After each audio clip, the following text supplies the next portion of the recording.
নমস্কাৰ বন্ধু বান্ধৱীসকল, স্বাগতম জনাইছোঁ এটা গুৰুত্বপূৰ্ণ ভিডিঅ'লৈ। বন্ধু বান্ধৱীসকল, আজি মই যিটো বিজ্ঞাপন লৈ আপোনালোকৰ ওচৰলৈ আহিছোঁ, আপোনালোকে নিশ্চয় থাম্বনেইল দেখি জানিব পাৰিছে যে অসম গ্ৰামীণ বিকাশ বেংকৰ নিযুক্তি। এইটো নিশ্চয় আপোনালোকে দেখিছে। অসম গ্ৰামীণ বিকাশ বেংকৰ পৰা এটা এডভাৰটাইজ আহিছে, অৰ্থাৎ নটিফিকেশ্যন আহিছে। এই নটিফিকেশ্যনটো যিখিনি পদ আছে, পদসমূহ পূৰণৰ কাৰণে আপোনালোকৰ পৰা আবেদন বিচাৰিছে। ইয়াতে মুঠ পদ আছে 360। আপোনালোকে দেখিছে বিভিন্ন পোষ্ট আছে। এই পদসমূহ অসমৰ বিভিন্ন জিলাত নিযুক্তি দিয়া হ'ব আৰু ইয়াৰ কাৰণে অনলাইন আবেদন অলৰেডি আৰম্ভ হৈছে। 1 তাৰিখৰ পৰা আবেদন প্ৰক্ৰিয়া আৰম্ভ হৈছে আৰু এই পদসমূহৰ কাৰণে বয়সটো আপোনালোকক ইয়াতে উল্লেখ কৰা আছে যে 18 পৰা 40 বছৰ ভিতৰত যদি হয় তেনেহ'লে আপোনালোকে এই অসম গ্ৰামীণ বিকাশ বেংকৰ যিখিনি পদ আছে এই পদখিনিৰ কাৰণে আপোনালোকে আবেদন কৰিব পাৰিব। এই পদসমূহ কোন কোন ডিষ্ট্ৰিক্টত আছে আৰু শিক্ষা কিমান ইয়াত প্ৰয়োজন হ'ব আৰু পদসমূহ কি কি, এই সকলোখিনি বিষয়ে আজি মই এই ভিডিঅ'ৰ জৰিয়তে আপোনালোকৰ সৈতে আলোচনা কৰিম। ইয়াতে অল ইণ্ডিয়া বেচিছ নটিফিকেশ্যন আহিছে। মই কেৱল অসমৰ গ্ৰামীণ বিকাশ বেংকৰ নটিফিকেশ্যনটোহে মই আপোনালোকক আজি দেখাম। এই বিজ্ঞাপনটো অল ইণ্ডিয়া বেচিছ হৈছে, কিন্তু মই তাৰ ভিতৰত অকল অসমৰ যিখিনি পদ আছে এই পদখিনিৰ কথাহে আজি আমি আলোচনা কৰিম। আপোনালোকে ভিডিঅ'টো শেষলৈকে চাব, তেতিয়া সকলোখিনি এই পদসমূহৰ বিষয়ে জানিব পাৰিব। আৰু যদি আপোনালোক মোৰ চেনেলত প্ৰথমবাৰলৈ আহিছে তেন্তে চেনেলটো ছাবস্ক্ৰাইব কৰি কাষতে থকা অল নটিফিকেশ্যনটো অন কৰি দিব, যাতে আপোনালোকে এনেধৰণৰ বিজ্ঞাপনবিলাক সৰ্বপ্ৰথমে লাভ কৰিব পাৰে। আহক আমি ভিডিঅ'টো আৰম্ভ কৰোঁ।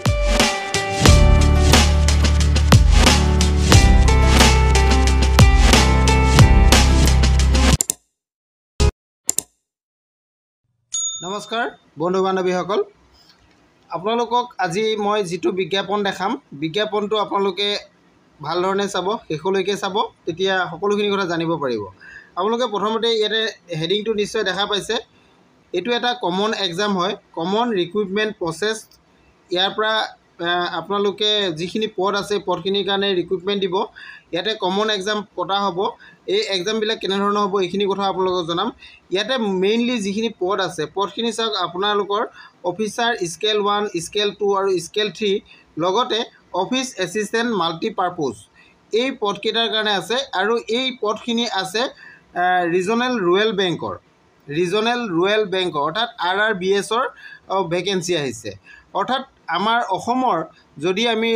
ৰিজনেল ৰুৰেল বেংক চাওঁ তেনেহ'লে আসাম গ্ৰামীণ বিকাশ বেংক। গতিকে আপোনালোকে নিশ্চয় জানিব পাৰিছে যে আমাৰ আসাম গ্ৰামীণ বিকাশ বেংকৰ পৰা নটিফিকেশ্যন আহিছে যে আমাৰ আসাম যিটো বিকাশ বেংক, আসাম গ্ৰামীণ বিকাশ বেংকৰ এই নটিফিকেশ্যনটোত বিভিন্ন পদ আছে। অৰ্থাৎ আপোনালোকে অফিচাৰ স্কেল 1, স্কেল 2, স্কেল 3, লগতে অফিচ এছিষ্টেণ্ট মাল্টিপাৰ্পজৰ পদ আছে। গতিকে আমি এই পদসমূহ কি কি আছে, কিমান কিমান পদ আছে, এইখিনি বিষয়ে সকলোখিনি বিষয়ে আমি জানিম। প্ৰথমতে আমি ইয়াৰ বিষয়ে চাই লওঁ যে মেইন যিখিনি আপোনালোকৰ তাৰিখকেইটা প্ৰথমতে আপোনালোকক মই জনাই লৈছোঁ। ফাৰ্ষ্ট আপোনালোকে চাওক, online registration of application by কেণ্ডিডেটসকলে অনলাইন আবেদন কেতিয়াৰ পৰা ৰেজিষ্ট্ৰেশ্যন কৰিব পাৰিব। ইয়াতে উল্লেখ আছে 1 ছেপ্টেম্বৰৰ পৰা 21 ছেপ্টেম্বৰৰ ভিতৰত আপোনালোকে এই কামখিনি কৰিব লাগিব। ৰেজিষ্ট্ৰেশ্যন আৰু এপ্লিকেশ্যন আপোনালোকে কৰিব লাগিব। 2 নম্বৰতে আপোনালোকে ইয়াৰ এপ্লিকেশ্যন এটা ফিজ পে'মেণ্ট কৰিব লাগিব। কিমান পে'মেণ্ট কৰিব লাগিব মই সেইটো আপোনালোকক পিছলৈ দেখাই দিম। আপোনালোকে সেই এপ্লিকেশ্যন যিটো ফিজ, এই ফিজটো আপোনালোকে 1 ছেপ্টেম্বৰৰ পৰা 21 ছেপ্টেম্বৰৰ ভিতৰতে পে'মেণ্ট কৰিব লাগিব। তাৰপিছত আপোনালোকৰ আছে নেক্সট আছে edit windows for candidate to modify বা কৰেকশ্যন। যদি আপোনালোকৰ ফৰ্মখন ফিল আপ কৰোঁতে কিবা যদি ভুল ক্ৰুটি ৰৈ যায় তেতিয়াহ'লে আপোনালোকে কৰেকশ্যন কৰিব পাৰিব। এইটো কথা কেতিয়া হ'ব এইটো ইয়াতে উল্লেখ আছে, আপোনালোকে নিশ্চয় দেখা পাইছে। নেক্সট আপোনালোকৰ এক্সামবিলাক কেনেধৰণে হ'ব, প্ৰি এক্সাম কেতিয়া হ'ব, এইটো নৱেম্বৰত হ'ব বুলি কোৱা হৈছে। আপোনালোকে প্ৰি এক্সামৰ কাৰণে যিটো কল লেটাৰ কল লেটাৰ ইয়াতে কেতিয়া আপোনালোকে লাভ কৰিব প্ৰিলিমিনাৰী যিটো এক্সাম তাৰ কাৰণে দি আছে নৱেম্বৰ ডিচেম্বৰত এইটো হ'ব 2025 আৰু এক্সামিনেশ্যনবিলাক কেতিয়া হ'ব আপোনালোকক এইটো দিয়া হৈছে এক্সামটো আপোনালোকৰ অনলাইন এক্সাম হ'ব প্ৰিলিমিনাৰী যিটো এক্সাম সেইটো নৱেম্বৰ ডিচেম্বৰত হ'ব আৰু ইয়াৰ ৰিজাল্টটো আপোনালোকৰ ডিচেম্বৰ জানুৱাৰীৰ ভিতৰত হ'ব এইটো লিখা আছে সেকেন্ড যিটো মেইন এক্সাম হ'ব মেইন এক্সামৰ কল লেটাৰ আপোনালোকৰ ডিচেম্বৰ জানুৱাৰীৰ ভিতৰত পাব আৰু মেইন এক্সামৰ পিছত আপোনালোকৰ যিটো অনলাইনৰ মেইন এক্সাম হ'ব এইটো ডিচেম্বৰ আৰু ফেব্ৰুৱাৰীৰ ভিতৰত হ'ব এইখিনি সকলোখিনি কথা ইয়াতে উল্লেখ আছে মাল্টিপাৰপজৰ কাৰণে আছে আৰু আপোনালোকৰ অফিচাৰ যিখিনি 1 2 3 আছে সকলো কাৰণে বেলেগ বেলেগ ধৰণে আছে এইখিনি আপোনালোকে বিজ্ঞাপনটোৰ পৰা চাই ল'ব পাৰিব অসমৰ ক'ত ইয়াৰ মানে আপোনালোকৰ ভেকেন্সিবিলাক আছে আৰু এক্সামিনেশ্যন চেণ্টাৰবিলাক ক'ত ক'ত হ'ব এইবিলাক কথাও দিয়া আছে আপোনালোকে চাওক যদি অসমৰ কথা চাই আসাম ইয়াতে দিছে আসাম গ্ৰামীণ বিকাশ বেংক ইয়াৰে হেড অফিচটো আছে গুৱাহাটীত আৰু ইয়াৰ যিখিনি লেংগুৱেজত হ'ব এই লেংগুৱেজকেইটা আপোনালোকৰ ইয়াতে দিয়া আছে যে আছামিজ বঙালী আৰু বড়ো এই তিনিটা লেংগুৱেজত আপোনালোকৰ কামবিলাক হ'ব ইয়াৰ কাৰণে আপোনালোকৰ যিটো নেশ্যনেলিটি হ'ব লাগে নেশ্যনেলিটিটো কোন কোন ৰাষ্ট্ৰৰ আপোনালোকে হ'লে এই পদসমূহৰ কাৰণে আবেদন কৰিব পাৰিব এইটো কথা ইয়াতে উল্লেখ আছে চিটিজেন অফ ইণ্ডিয়া যদি চিটিজেন অফ ইণ্ডিয়াৰ হয় তেতিয়া পাৰিব চিটিজেন অফ নেপাল নেপালৰ হ'লেও কৰিব পাৰিব চিটিজেন অফ ভূটান ভূটানৰ হ'লেও আপোনালোকে আবেদন কৰিব পাৰিব এইটো কথা ইয়াতে উল্লেখ কৰা আছে আৰু আপোনালোকৰ এজৰ কথা যদি আপোনালোকে চাব বিচাৰে তেতিয়াহ'লে এজটো আপোনালোকৰ ইয়াতে নিশ্চয় দেখা পাইছে 19/2025 লৈকে ধৰা হ'ব আৰু ইয়াতে যিহেতু পদসমূহ আমাৰ বিভিন্ন পদ আছে যেহেতু অফিচ এছিষ্টেণ্ট যিটো মাল্টিপাৰপজৰ পদৰ কাৰণে আছে এইটো গ্ৰুপ বি পদ হয় এই পদটোৰ কাৰণে বয়সটো আপোনালোকৰ 18 পৰা 28 বছৰ দিয়া হৈছে ইয়াতে আপোনালোকৰ শিডিউল কাষ্ট বা শিডিউল টাইপ বা আদাৰ কেটেগৰী কেণ্ডিডেটসকলৰ কাৰণে ৰিলেক্সেশ্যন থাকিব এইখিনি মই পিছত আপোনালোকক জনাই দি আছোঁ আৰু বাকী যিখিনি গ্ৰুপ এ যিখিনি অফিচাৰ পদ আছে অফিচাৰ পদখিনিৰ কাৰণে আপোনালোকৰ ইয়াতে যিখিনি অফিচাৰ পদ আছে এই অফিচাৰ পদখিনিৰ কাৰণে ইয়াতে আপোনালোকৰ দিয়া হৈছে আপোনালোকে এইটো চাই ল'ব পাৰিব অফিচাৰ যিটো এছিষ্টেণ্ট মেনেজাৰ পদ আছে ইয়াৰ কাৰণে বয়সটো আপোনালোকৰ 18 পৰা 30 বছৰ আৰু যিটো ফৰ অফিচাৰ মেনেজাৰ পদ আছে এইটোৰ কাৰণে 21 পৰা 32 বছৰ বয়স দিয়া হৈছে আৰু যিটো ছিনিয়ৰ মেনেজাৰ পদ আছে এই পদটোৰ কাৰণে 21 পৰা 40 বছৰ বয়সত আপোনালোকে হ'লে এই পদটোৰ কাৰণে আবেদন কৰিব পাৰিব এইখিনি কথা আপোনালোকে জানিলে এতিয়া আপোনালোকৰ কেটেগৰী ৱাইজত আপোনালোকৰ যিখিনি ৰিলেক্সেশ্যন পাব এইখিনি কথা আপোনালোকক জনাই লওঁ আপোনালোকে যদি শিডিউল কাষ্ট বা শিডিউল টাইপ হয় তেনেহ'লে আপোনালোকে আপাৰ এজৰ 5 বছৰ ৰিলেক্সেশ্যন পাব আৰু যদি আপোনালোকে OBC হয় তেনেহ'লে 3 বছৰ আৰু যদি PWBD কেণ্ডিডেট হয় তেনেহ'লে 10 বছৰ এইখিনি আপোনালোকৰ গোটেই ৰিলেক্সেশ্যনৰ কথাখিনি দিয়া আছে আপোনালোকে সম্পূৰ্ণৰূপে যোনটো কেটেগৰীত পৰে আপোনালোকে চাই ল'ব পাৰিব মই যিকেইটা সম্ভৱ হয় মই এইকেইটা আপোনালোকক জনাই দিছোঁ এতিয়া আপোনালোকৰ এছেঞ্চিয়েল এডুকেশ্যনেল কোৱালিফিকেশ্যনটো এছেঞ্চিয়েল এডুকেশ্যনেল কোৱালিফিকেশ্যন আপোনালোকে চাওক কিমান হ'লে আপোনালোকে এই পদৰ কাৰণে আবেদন কৰিব পাৰিব প্ৰথমতে আমি চাওঁ অফিচ এছিষ্টেণ্ট পদটোৰ কাৰণে অফিচ এছিষ্টেণ্ট পদটোৰ কাৰণে আপোনালোকৰ কোৱালিফিকেশ্যন কিমান লাগিব কৈছে bachelor degree in any discipline from recognise university or its equivalent অৰ্থাৎ আপোনালোকে বেচেলৰ ডিগ্ৰী অৰ্থাৎ আপোনালোকে BA বা BSc বা BCom যিকোনো কণ্ডিশ্যনত আপোনালোকে পাছ কৰিলে এই পদৰ কাৰণে আপোনালোকে আবেদন কৰিব পাৰিব আৰু ইয়াতে প্ৰফিচিয়েঞ্চি ইন লোকেল লেংগুৱেজটো জনাটো বাঞ্ছনীয় তেতিয়া আপোনালোকে ইয়াতে ইয়াতে আপোনালোকে প্ৰিফাৰেঞ্চ লাভ কৰিব আৰু লগতে আপোনালোকৰ কম্পিউটাৰ নলেজ থাকিব লাগিব এইটো যিটো অফিচ এছিষ্টেণ্ট পদৰ কাৰণে আৰু 2 নম্বৰতে আপোনালোকৰ যিটো অফিচাৰ স্কেলৰ 1ৰ যিটো এছিষ্টেণ্ট মেনেজাৰ পদ ইয়াৰ কাৰণে আপোনালোকৰ কোৱালিফিকেশ্যনটো কিমান আছে আপোনালোকে চাওক bachelor degree any discipline bachelor degree হ'ব লাগিব এনি ডিচিপ্লিনত আপোনালোকে এইটো কৰিব পাৰিব নতুবা আপোনালোকে যদি প্ৰিফাৰেঞ্চ লাভ কৰিব বিচাৰে তেনেহ'লে এইকেইটা ডিপাৰ্টমেণ্টত আপোনালোকে কি হ'ব লাগিব ডিগ্ৰীধাৰী হ'ব লাগিব আৰু কম্পিউটাৰ নলেজ আপোনালোকৰ থাকিব লাগিব লোকেল লেংগুৱেজ জানিব লাগিব এইখিনি কথা আপোনালোকৰ আছে ইয়াতে নেক্সট আপোনালোকৰ যিটো অফিচাৰ 2 পদ আছে ইয়াৰ কাৰণে আপোনালোকে চাব পাৰে যিটো আপোনালোকৰ অফিচৰ যিটো মেনেজাৰ পদ আছে ইয়াৰ কাৰণে আপোনালোকৰ বেচেলৰ ডিগ্ৰী বিচৰা হৈছে মিনিমাম 50% ইয়াতে বিচৰা হৈছে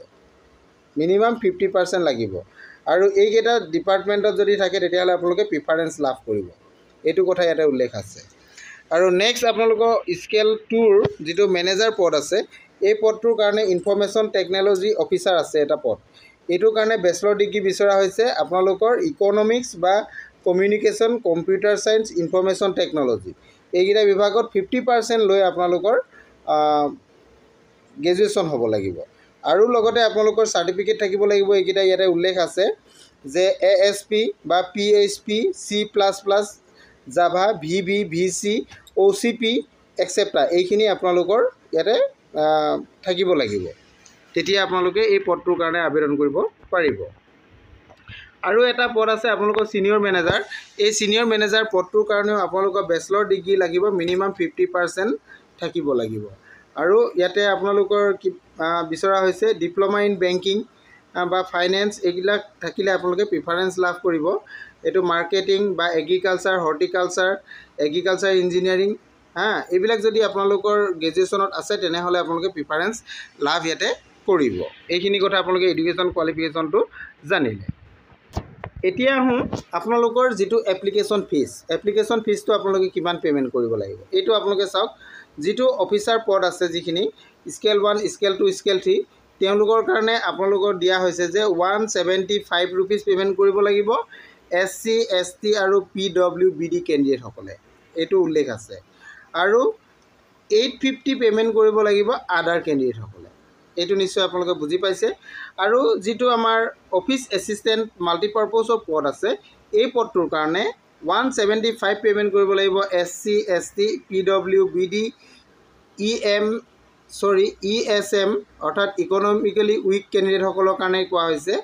এইসকলে 175 পে'মেণ্ট কৰিব লাগিব আৰু ইকনমিকেলি উইক কেণ্ডিডেটসকলে তেওঁলোকে ইনকম চাৰ্টিফিকেট প্ৰডিউচ কৰিব লাগিব আৰু বাকী আদাৰ কেণ্ডিডেটসকলে 850 পে'মেণ্ট কৰিব লাগিব এতিয়া আপোনালোকে চাওক আপোনালোকৰ যিখিনি এক্সামিনেশ্যন পেটাৰ্ণ যিটো প্ৰিলিমিনাৰী এক্সাম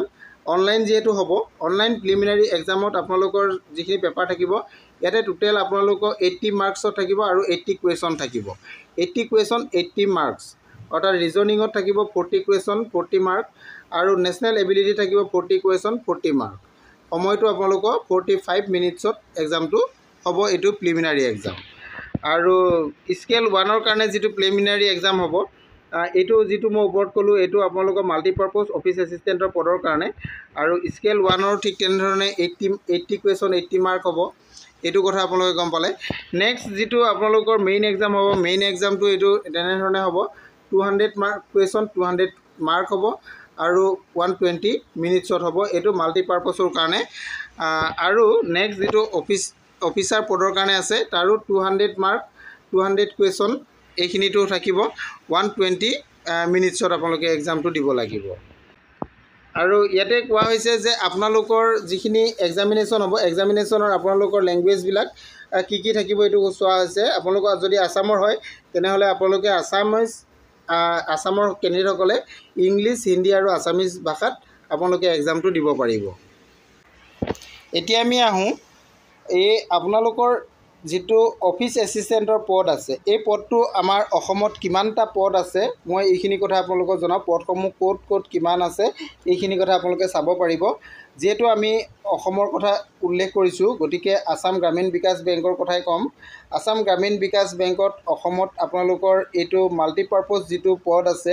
অফিচ এছিষ্টেণ্ট ইয়াৰে মুঠ পদ আছে 167টা পদ ইয়াতে আছে এইটো আপোনালোকে দেখিছে কেটেগৰী ৱাইজত আছে